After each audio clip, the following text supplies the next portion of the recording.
Hostel के पुराने कमरे में दो दोस्त सुकून से पढ़ रहे थे। तभी अचानक उन्हें अलमारी के पीछे से एक अजीब सा पुराना कागज मिला। उस पर लैटिन भाषा में कुछ लिखा था, जिसका मतलब था कि इस हॉस्टल में एक भूत है जिसे सबने देखा है। उस पल से कमरे का माहौल हमेशा के लिए बदल गया और उन्हें महसूस होने लगा कि वो अकेले नहीं हैं। कोई उन पर हमेशा नजर रखे हुए है। नमस्कार दोस्तों, आप देख रहे हैं कहानियां अजब गजब स्टोरी सोयाबा। कड़कड़ाती ठंड की उस रात जब बाहर सब कुछ बर्फ की चादर में जम चुका था, एक पुराने स्मोकिंग रूम में दो आदमी आमने सामने बैठे थे। कमरे में जलती हुई आग की हल्की रोशनी दीवारों पर अब अजीब साए बना रही थी। और तभी पहला आदमी धीरे से बोला, हमारे स्कूल में तुम्हें शायद याद होगा, सीढ़ियों पर एक भूत के पैरों के निशान थे। दूसरे आदमी ने सिगार का कश लेते हुए पूछा, कैसा दिखता था वो निशान? पहला आदमी हल्का सा हंसा, लेकिन उसकी आवाज में एक अजीब सा डर छुपा था। यकीन दिलाने वाला तो बिल्कुल भी नहीं, बस एक जूते जैसा आकार, सामने से थोड़ा चौकोर, और वो निशान थोड़ा सा अजीब लगता था। वो पत्थर की सीढ़ियों पर था। फिर कुछ पल के लिए कमरे में सन्नाटा छा गया। फिर उसने धीरे से कहा, अजीब बात तो यह है कि उस निशान के बारे में कभी कोई कहानी नहीं बनी। ना किसी ने कुछ कहा, ना किसी ने कुछ पूछा। फिर दूसरा आदमी मुस्कुराया, लेकिन उसकी आंखों में चमक कुछ और ही कह रही थी। देखो, बच्चों की दुनिया अलग होती है, शायद वो जानते हों जो हम कभी समझ नहीं पाए। तुम्हारे लिए एक विषय है, प्राइवेट स्कूलों की डरावनी लोक कथाएं। इस बार पहला आदमी थोड़ा आगे झुका। आग की लपटें उसके चेहरे पर झिलमिला रही थी। लोक कथाएं? नहीं, ये कहानियां बस सुनी सुनाई नहीं थी, ये कुछ और ही थी। वो धीरे धीरे बोलने लगा, सुनो, एक जगह थी हमारे स्कूल के पास, बर्फ से ढका एक पुराना हॉस्टल। उसमें कमरा था।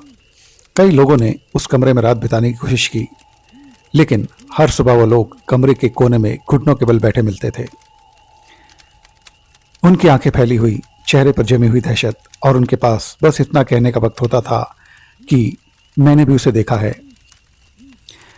उसके बाद एक सबसे डरावनी बात ये थी कि आज तक किसी को ये नहीं पता कि उस कमरे में उन्होंने आखिर देखा क्या था। यही सबसे अजीब बात थी। कमरे के अंदर आग अब धीमी पड़ चुकी थी और बाहर बर्फ का तूफान और भी भयानक होता जा रहा था। तभी दूसरे आदमी ने धीरे से पूछा, क्या वो पुराने पीपल के पास वाला घर नहीं था? पहले आदमी ने कुछ पल सोचा, फिर उसकी आवाज़ आई, हाँ, शायद वही था। धीरे धीरे वो अपनी कहानी को आगे बढ़ाता गया, लेकिन वो तो बस शुरुआत थी। मेरे पास एक और कहानी है। वो क्या? सुनो, एक आदमी जिसने आधी रात को बर्फ से जमे गलियारे में कुछ घिसटने की आवाज़ सुनी, मतलब मध्य रात्रि में। उसे लग रहा था कि बर्फ पर किसी के रेंगने की आवाज़ आ रही है, खुरचने की। वो आदमी धीरे धीरे उठा। उसने कांपते हुए हाथों से अपने घर का दरवाज़ा खोला, और जो उसने देखा वो बेहद भयानक था। कोई चारों हाथों पैरों के बल उसकी तरफ रेंगता हुआ आ रहा था, और उसकी एक आंख बाहर लटक रही थी। फिर क्या हुआ किसी को कुछ नहीं पता। अगली सुबह वो आदमी अपने बिस्तर पर मृत मिला। उसके माथे पर घोड़े की नाल का निशान था, और उसके बिस्तर के नीचे कुछ निशान बने हुए थे, अजीब से पंजों के।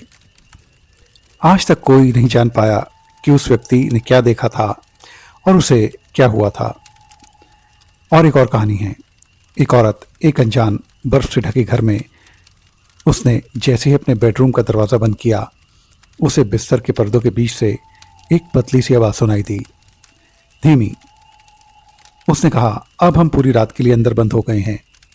और फिर कोई जवाब नहीं आया, ना कोई स्पष्टीकरण। दूसरा आदमी अब थोड़ा सहज हो चुका था। क्या ये कहानी आज भी जिंदा है? पहला आदमी हल्का सा हंसा, लेकिन उसकी हंसी में ठंडक थी। शायद बस अब उनमें और डर जोड़ दिया गया होगा। मुझे पता है, एक के बाद एक किसी न किसी के मुंह से ये कहानी और भी डरावनी होती जाएगी, और उसमें आधे से ज़्यादा झूठ ही होगा। अच्छा, खैर छोड़ो, लेकिन तुमने कभी किसी प्राइवेट स्कूल में असली प्रेत के बारे में सुना है? दूसरा आदमी चुप रहा। नहीं तो? पहला आदमी धीरे से बोला, मैंने भी नहीं, जब तक कि मैंने खुद उसे महसूस नहीं कर लिया। दूसरा आदमी तुरंत आगे झुक गया। मतलब तुम्हारे साथ कुछ हुआ था? पहले आदमी की आवाज़ अब और धीमी हो गई। यह शायद मैं आज तक समझ नहीं पाया। पहले आदमी की आवाज़ अब और भी धीमी हो गई थी। फिर वह बोला, ये बात करीब करीब 50 साल पुरानी है। मेरे प्राइवेट स्कूल की, नैनीताल के पास। एक पुरानी बर्फ से ढकी सफ़ेद इमारत, चारों तरफ जमे हुए मैदान। तुम्हें तो पता है वहाँ पर सर्दी कितनी पड़ती है। और सुनो, बगीचे में वहाँ पर बड़े बड़े देवदार के पेड़ हैं जो हर रात मुझे ऐसा लगता था जैसे मुझे ही देख रहे हों। पुराने पेड़ जहाँ हम खेलते थे या जहाँ कुछ और भी खेलता था। दूर से बच्चों की गूंजती हंसी आती थी। मैं उसे रोज़ सुना करता था। मैं सितंबर की एक ठंडी सुबह वहाँ पहुँचा। तब करीब करीब 1900 के दशक की शुरुआत हो रही थी और उसी दिन मैं मिला एक लड़के से। उसका नाम था सोमदत्त। वो हिमाचल प्रदेश का रहने वाला था। वो बाकी लड़कों जैसा नहीं था, ना पढ़ाई में खास, ना खेल में, लेकिन उसकी आंखों में कुछ था, कुछ जो मैंने पहले कभी नहीं देखा था, और शायद वो था जिसने मुझे उस सच्चाई तक पहुंचाया। वो शायद सर्दियों का एक टर्म था, जब मैं शायद चौथी कक्षा में रहा हूँगा। हमारे स्कूल में एक नया आदमी आया। उसका नाम था सुरेश कुमार। वो थोड़ा मोटा ताज़ा और घनी दाढ़ी वाला व्यक्ति था, लेकिन उसकी आंखें जैसे बहुत कुछ देख चुकी हों। कहते थे वो बहुत दूर दूर तक घूम चुका था। वो ऐसी जगहों पर गया था जहाँ शायद किसी मनुष्य को जाना ही नहीं चाहिए। पर हम सब बच्चे उसकी कहानियाँ सुनने के लिए मैदान में उसका पीछा करते रहते, क्योंकि उसकी हर कहानी बेहद दिलचस्प होती थी। स्कूल की दीवारों से बाहर की कहानियाँ, एक डरावनी दुनिया जो बच्चों को हमेशा डराती थी। एक दिन मेरी नज़र उसकी घड़ी की चेन पर पड़ी। उसमें एक अजीब सा लॉकेट लटक रहा था। उसने मुझे उसे देखने दिया। वो एक पुराना सोने का सिक्का था, शायद बाइजेंटन समय का। एक तरफ किसी अजीब से सम्राट की तस्वीर और दूसरी ओर पूरी घिसी हुई सतह, लेकिन उसकी सतह पर कुछ खुरच कर लिखा था। पता नहीं वो क्या था, समझ में नहीं आया। उसने कहा था कि उसे यह सिक्का यूरोप के एक पुराने किले में मिला था, लेकिन वो तो बस शुरुआत ही थी। सुरेश हमें लैटिन पढ़ा रहा था। उसकी एक अजीब सी आदत थी, वो हमें खुद से वाक्य बनाने को कहता था। उस दिन उसने कहा, मेमिनी, मतलब मुझे याद है, हर कोई एक वाक्य बनाए, मतलब कि उस वर्ड से एक वाक्य बनाए। मुझे अपने पिता याद हैं, मुझे अपनी किताब याद है, लेकिन एक लड़का था जिसके बारे में मैंने आपको बताया, सोमदत्त। वो चुपचाप बैठा था, जैसे किसी और ही दुनिया में खोया हो। हम सब परेशान हो गए क्योंकि हम आगे बढ़ना चाहते थे। मैंने उसे धीरे से धक्का दिया, अरे यार जल्दी करो, लेकिन वो हिला भी नहीं। मैंने उसके कागज़ की तरफ देखा, वो पूरी तरह खाली था। उसने एक शब्द भी नहीं लिखा था। मैंने उसे फिर से ज़ोर से हिलाया, लेकिन जैसे ही वह मेरी तरफ मुड़ा, उसकी आंखों में कुछ ऐसा था जो मुझे आज तक याद है। सुरेश पहले से भी ज़्यादा सख्त लग रहा था। उसकी आवाज़ में एक अजीब सा कड़कपन था। तुम अभी तक तैयार नहीं हो? उसने सोमदत्त को जोर से डांटा, और उसी पल सोमदत्त जैसे गहरी नींद से जाग गया हो। उसने जल्दबाजी में अपने कागज़ पर कुछ लिख डाला और चुपचाप जमा करा दिया। फिर 12 बजने की घंटी बजी और समय बीतता गया, और जब तक सुरेश सोमदत्त तक पहुंचा, घड़ी में 12 बज ही चुके थे। बाकी सभी लड़के जा चुके थे, लेकिन सोमदत्त को रोक लिया गया। मैं बाहर खड़ा उसका इंतज़ार कर रहा था, लेकिन कुछ देर बाद वो आया, धीरे, बहुत धीरे, जैसे हर कदम के साथ उसकी हिम्मत टूट रही हो। मैंने पूछा, यार क्या हुआ, क्या मिला? उसने नज़रें चुराते हुए कहा, पता नहीं, कुछ खास नहीं। लेकिन सुरेश मुझसे नाराज़ लग रहा था आज। क्यों, तुमने कुछ बेवकूफ़ी लिख दी क्या? वो रुका, फिर बोला, नहीं, जो मैंने लिखा वो सही था। तुमने क्या लिखा? मैंने कुछ लैटिन में लिखा था। मैं चौंक गया, ये क्या बकवास है, इसका मतलब क्या है? मुझे तो कुछ समझ में नहीं आ रहा। सोमदत्त ने मेरी तरफ देखा, लेकिन उसकी आंखों में जवाब नहीं था। ये तो अजीब बात है, मुझे खुद भी नहीं पता कि मैंने क्या लिखा। बस ये अचानक मेरे दिमाग में आया और मैंने लिख दिया।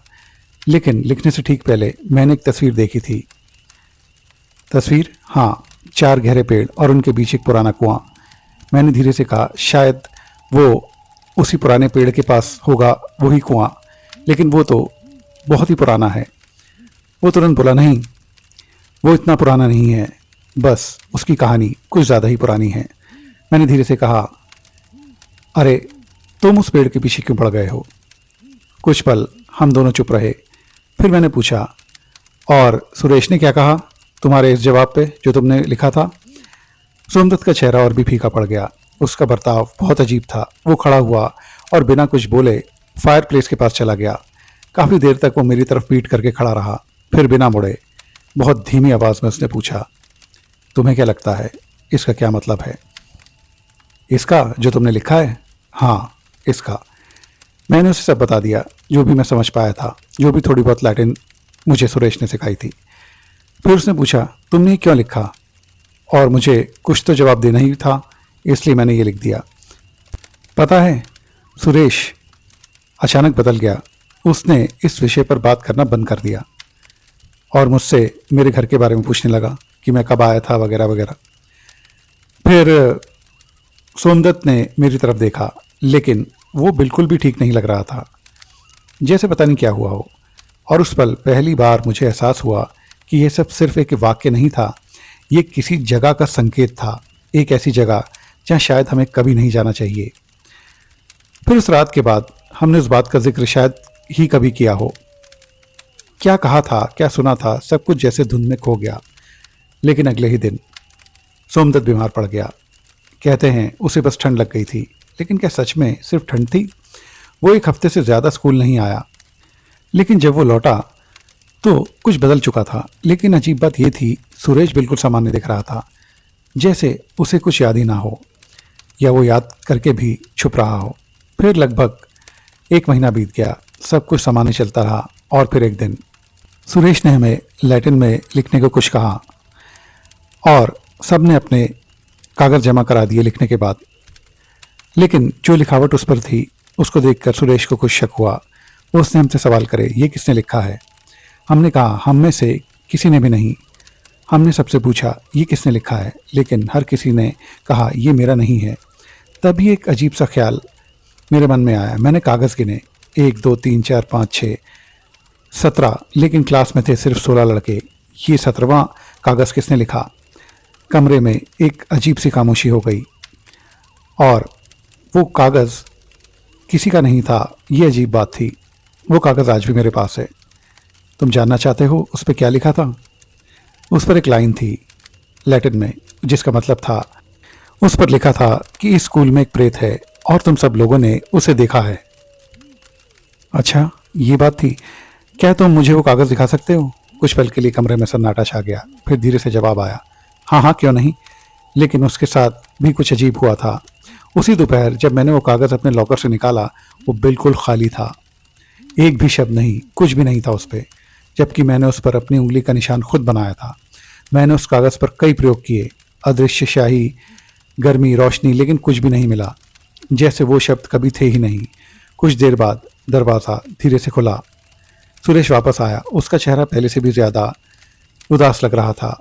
मैं ठीक महसूस नहीं कर रहा, उसने कहा, और हमें जाने की इजाज़त दे दी। लेकिन जाते जाते उसने मेज़ पर रखे कागज़ों को देखा और बस एक नज़र उसी कागज़ पर डाली, जैसे कुछ उसे दिख गया हो। लेकिन उसे कुछ नहीं दिख रहा था शायद, या फिर मैं ये कहूँ कि उसने देखकर भी कुछ कहा नहीं। अगले दिन सब कुछ सामान्य था। सुरेश फिर से वैसा ही था, या शायद वो सिर्फ दिखावा कर रहा था। लेकिन उस रात सबसे डरावनी घटना घटी। मैं और सोमदत्त मुख्य इमारत से अलग एक बर्फ से घिरी डॉर्मेट्री में सोते थे और सोमदत्त मुख्य इमारत की पहली मंजिल पर। उसी रात पूरा चांद निकला हुआ था, ठंडा और डरावना। रात के करीब 2-2:30 बजे होंगे। किसी ने मुझे जगाया। वो सोमदत्त था। उसका चेहरा डर से पूरी तरह जकड़ा हुआ था। चलो, उसने फुसफुसाते हुए कहा, कोई सुरेश की खिड़की से अंदर घुस रहा है। मैं चौंक गया। तो चलो सबको जगा देते हैं। लेकिन नहीं, उसने तुरंत कहा, मुझे नहीं पता वो कौन है, बस आकर तुम देखो तो सही। हम खिड़की तक गए और बाहर देखा तो कुछ भी नहीं था। मैं परेशान हो गया, लेकिन अंदर कहीं मुझे भी डर लग रहा था, जैसे कुछ तो था। मैंने उससे पूछा, तुमने क्या देखा? वो कुछ पल चुप रहा, फिर बोला, मैंने कुछ सुना तो नहीं, लेकिन मैंने खुद को उसी खिड़की से बाहर देखते हुए पाया और वहाँ सुरेश की खिड़की पर कोई बैठा था या घुटनों के बल झुका हुआ अंदर झांक रहा था और उसने मुझे इशारा किया। तब मैं सन्न रह गया। कैसा दिखता था वो? सोमदत्त की आवाज़ कांप गई। मुझे तो नहीं पता वो कैसा दिखता था, लेकिन दुबला सा और भीगा हुआ, जैसे बारिश में भीगा हो। मैंने सोमदत्त से कहा, चलो यार, मुझे डर लग रहा है, हम अपने बिस्तर पर चल के सोते हैं। हम लोग फिर अपने बिस्तर पर जाकर सो गए और फिर कुछ दिनों तक हम ऐसे ही सारा काम करते रहे, यानी कि अपनी क्लासेस अटेंड करते रहे। लेकिन एक दिन हिम्मत करके हमने सुरेश से इस बात के बारे में पूछा। तब सुरेश ने बेहद उदास होकर हमें फुसफुसाते हुए कहा कि वो एक प्रेत है और मेरे पीछे पड़ा है और वो चाहता है कि वो कागज़ उसको मिल जाए जिस पर तुमने कुछ लिखा था हुआ देखा था कि तुम्हारे स्कूल में एक प्रेत है और तुम सब लोगों ने उसे देखा है। हाँ, अब तुम दोनों ने भी उसे देख लिया है, तो याद रखो उसे वो कागज़ चाहिए। अगर वो उसे कागज़ मिल गया तो वो फिर दोबारा यहाँ कभी नहीं आएगा। फिर हम तीनों लोगों में एक बात का निर्णय हुआ कि हम रात को वहाँ पर उसी जगह पर जहाँ वो दिखाई दिया था वो कागज़ रख कर आएंगे और पत्थर के नीचे, यानी कि एक छोटे से पत्थर के नीचे उस कागज़ को दबा देंगे और वो अपने आप उस कागज़ को ले लेगा।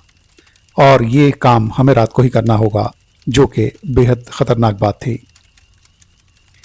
फिर हम तीनों तैयार हुए एकदम मध्य रात्रि में और बड़ी हिम्मत करके सुरेश के कमरे में गए और उसकी खिड़की पर वो कागज़ पत्थर के नीचे दबा दिया और वहाँ से निकलकर दूसरी बिल्डिंग में पहुँचे और वहाँ की खिड़की पर हम देखने लगे कि वो प्रेत आता है या नहीं।